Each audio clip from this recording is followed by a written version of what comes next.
ঢালিউড অভিনেত্রী শবনম বুবলিকে ঘিরে আবারও গুঞ্জন ছড়িয়ে পড়েছে। তিনি কি আবার অন্তঃসত্ত্বা? আর কি শাকিব খান বাবা হতে যাচ্ছে? এ নিয়ে সরাসরি কোনো সংবাদ মাধ্যমকে প্রতিক্রিয়া না দিলেও বুবলি প্রকাশ্যে নরম জবাব দিয়েছেন। শুক্রবার একটি পণ্যের লঞ্চিং অনুষ্ঠানে যোগ দিয়ে সাংবাদিকদের প্রশ্নের জবাব দেন তিনি। মাতৃত্ব সংক্রান্ত গুঞ্জনের বিষয়ে বুবলি বলেন, এগুলো খুব ব্যক্তিগত বিষয়। সঠিক সময় ও শান্তিপূর্ণ পরিবেশে আলোচনা করা উচিত।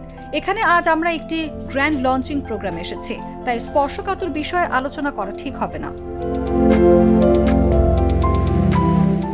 সন্তান প্রসব বা বিদেশে যাওয়ার বিষয়েও তিনি সরাসরি কোনো মন্তব্য করেননি। তবে সাংবাদিকদের উদ্দেশ্যে বলেছেন, আপনাদের প্রতি সম্মান রেখেই বলতে চাই, সবকিছুরই একটা সময় আছে। আমি একটি মর্যাদাপূর্ণ আলোচনার প্রত্যাশা করি।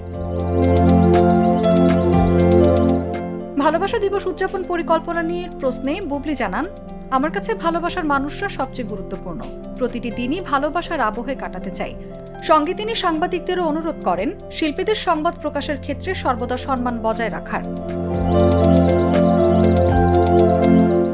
বুবলি স্বীকার করেছেন, সাধারণ মানুষের মধ্যে শিল্পীদের ব্যক্তিগত জীবন নিয়ে কৌতূহল থাকবে, তবে তা উপস্থাপনের ধরন অবশ্যই পেশাদারিত্বপূর্ণ হওয়া উচিত।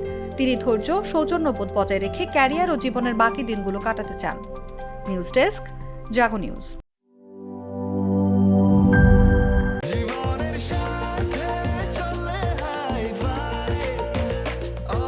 স্বাস্থ্যকর অল টাইম, সব সময় অল টাইম হেলদি লাইফ।